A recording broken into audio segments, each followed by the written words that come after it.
السلام علیکم ورحمۃ اللہ وبرکاتہ۔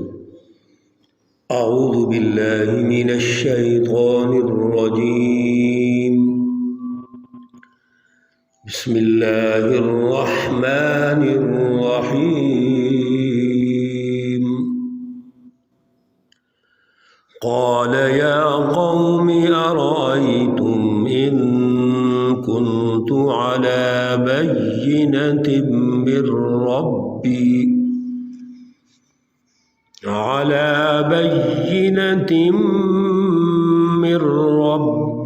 وآتاني رحمة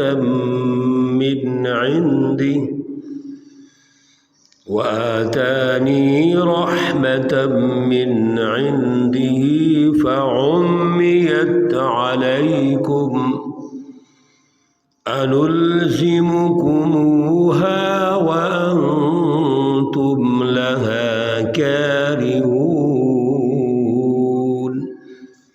صدق الله العلي العظيم۔ اللهم صل على سيدنا ومولانا محمد النبي الأمي وعلى آله وأصحابه وبارک وسلم وصل علیہ۔ معزز بھائیوں اور بہنوں، آج جو آیات مقدسہ درس قرآن میں شامل ہیں یہ سورہ ہود ہے، پارہ نمبر 12 ہے، اور یہاں سے سورہ مبارکہ اور پارے کا رکوع نمبر 3 جاری ہے۔ گزشتہ درس میں اللہ رب العزت نے حضرت نوح علیہ السلام کے عنوان سے جو رہنمائی ارشاد فرمائی تھی، اس میں دین اسلام کی جو بنیادی فلسفی ہے اور انسانیت اور پوری کائنات کا جو مرکزی نقطہ ہے وہ فلسفہ توحید ہے۔ اس فلسفہ توحید کو سمجھنا، اس پر ایمان لانا اور اس کو عملی زندگی میں اختیار کرنا، اصل میں یہی دنیا اور آخرت کی کامیابی ہے۔ حضرت نوح علیہ السلام نے اپنی قوم کو اسی کی دعوت دی،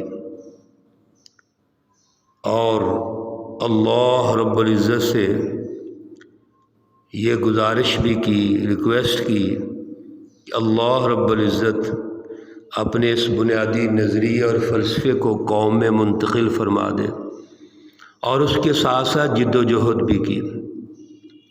لیکن جو قوم کے سردار تھے، جنہوں نے اپنا ظاہری مفاداتی ڈھانچہ، انفرادی اغراض، انفرادی خواہشات اور مافیاز کی شکل میں قائم کیا ہوا تھا، یہ دعوت ان کو اچھی نہ لگی۔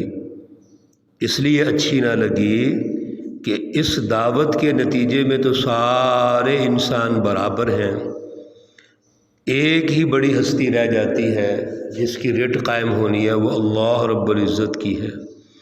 اور یہ نہیں چاہتے کہ وہ لوگ جو معاشرے میں غریب ہیں، محکوم ہیں، وہ ہمارے مقابلے میں آ جائیں، ہمارے برابر بیٹھ جائیں۔ اس لیے انہوں نے حضرت نوح علیہ السلام کی دعوت کو مسترد کر دیا، اور دعویٰ یہ کیا کہ تم تو خود ہماری طرح ایک انسان ہو، تمہاری ہمارے اوپر کوئی بڑائی اور فضیلت نہیں ہے، اور بالآخر یہ کہہ دیا کہ آپ جھوٹے ہیں۔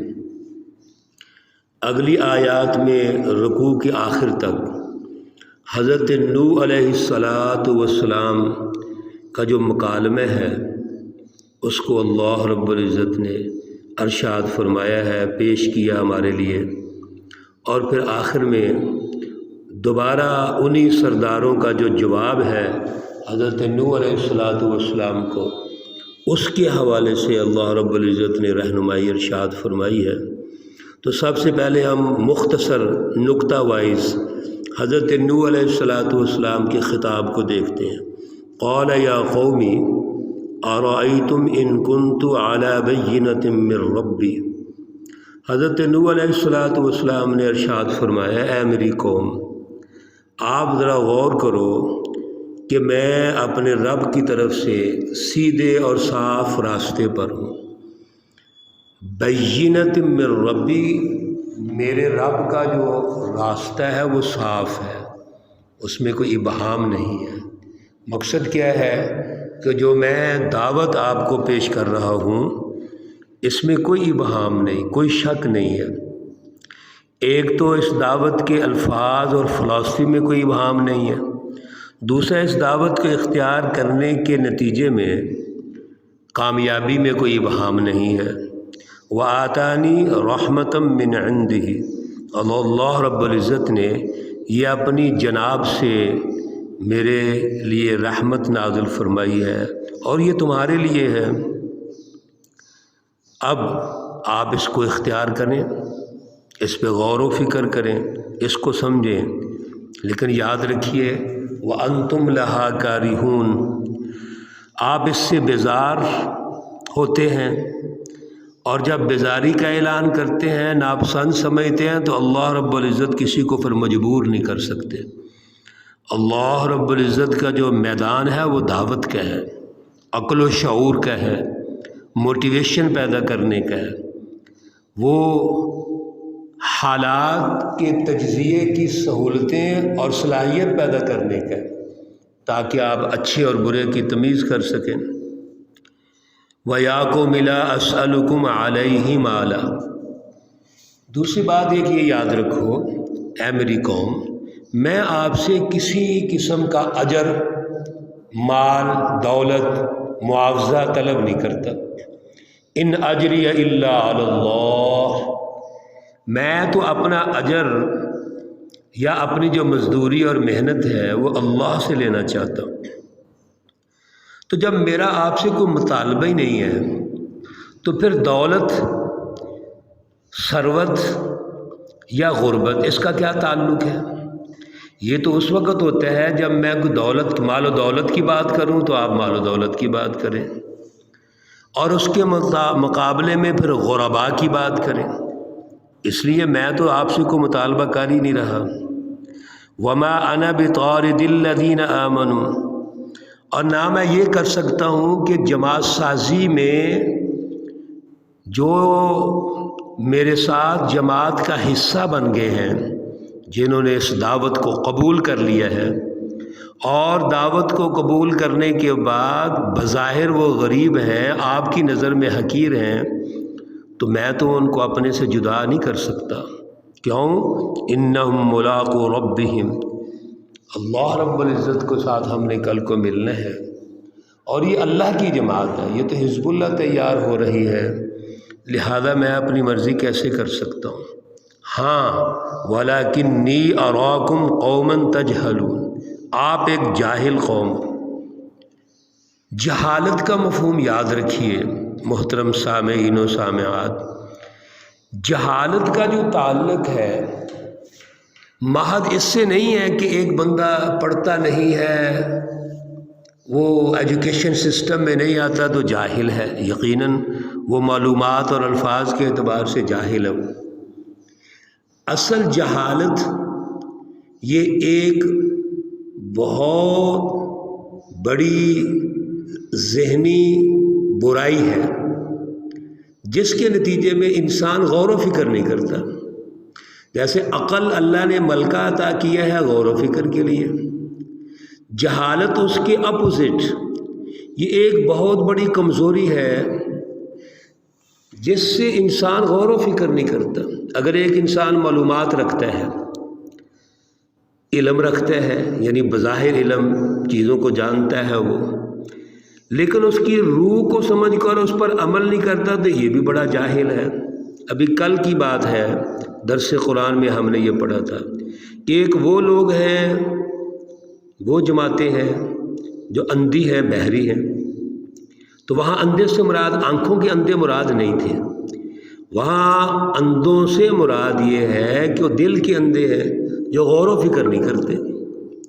اس لیے جب جہالت کی بات ہوتی ہے تو محض معلومات سے ناواقفیت مراد نہیں ہے، بلکہ معلومات ہونے کے بعد چیزوں کو پڑھنے اور مطالعہ کے بعد ان کے حقائق تک نہ پہنچنا، اور اگر بالفرض حقائق تک پہنچ گئے ہیں تو ان کا شعور حاصل نہ کرنا، اس پر اعلیٰ نظریہ تشکیل نہ دینا، اور پھر اس کو عملی سسٹم میں، پریکٹیکل سسٹم میں نہ لے کے آنا، یہ بھی جہالت ہے۔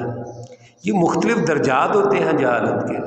تو حضرت نوح علیہ السلام نے ارشاد فرمایا وَلَكِنِّي أَرَاكُمْ قَوْمًا تَجْهَلُونَ، میں آپ کو جاہل قوم دیکھتا ہوں، یعنی کہ جو آپ غور و فکر ہی نہیں کرتے۔ وَيَا قوم، اور اے میری قوم، مَن يَنصُرُنِي مِنَ اللَّهِ، کون ہے جو مجھ کو چھڑائے گا اللہ سے؟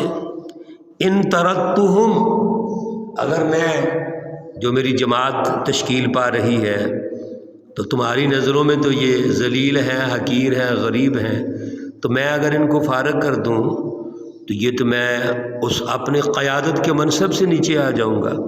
افلا تذکرون، کیا تم توجہ نہیں کرتے؟ جماعت سازی کے مرحلے میں جب جماعت تشکیل پاتی ہے اور حالات یہ ہوتے ہیں کہ لیڈر ایک ایک فرد کو ان کا چناؤ کر کے اپنے سینے سے لگاتا ہے، اور مقابلے میں جو سسٹم ہوتا ہے وہ ظلم کا ہے۔ آپ سمجھتے ہیں یہ جو فرد اس لیڈر کے ساتھ آتا ہے جبکہ وسائل نہیں ہے، مخالفت ہے، سسٹم اینٹی ہے، ظلم اور زیادتی کرتا ہے، تو اس کی کتنی قدر ہوگی؟ اس دوست اور ساتھی کی کتنی قدر ہوگی؟ حضور نبی اکرم صلی اللہ علیہ وسلم نے اپنی جماعت کے بارے میں فرمایا اصحابی کالنجوم، میرے جو ساتھی ہیں یہ ستاروں کی طرح ہیں۔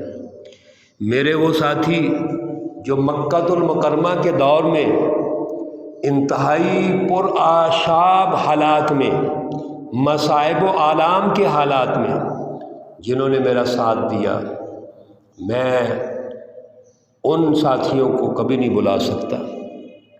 جنہوں نے غزوہ بدر تک میرا ساتھ دیا، یہ سارا جماعت سازی کا دور، مشکلات کا دور ہے، مصائب کا دور ہے، یہ پرآشوب دور ہے۔ ان حالات میں جنہوں نے میرا ساتھ دیا میں ان کو کیسے بلا سکتا ہوں؟ یہ میرے لیے ہیرے ہیں، ہیرے، یہ جماعت کے ہیرے ہیں صحابہ کرام، اس کے بغیر تو جماعت آگے بڑھ ہی نہیں سکتی، ان ہیروں کے بغیر جماعت مکمل ہی نہیں ہو سکتی۔ محمد الرسول اللہ والذین معہ، یہ جماعت نبی علیہ الصلوۃ والسلام کے ساتھی ہیں۔ تو حضرت نوح علیہ الصلوۃ والسلام نے بھی فرمایا کہ یہ جو میرے ساتھی ہیں میں ان کو کیسے نظر انداز کر سکتا ہوں؟ آپ اس پہ غور و فکر تو کرو۔ حضرت نوح علیہ الصلوۃ والسلام کا یہ خطاب یہ جاری ہے، جو کہ ہمارے پاس وقت مختصر ہوتا ہے، انشاءاللہ العزیز اگلے دروس میں اس کو مکمل کریں گے۔ اللہ رب العزت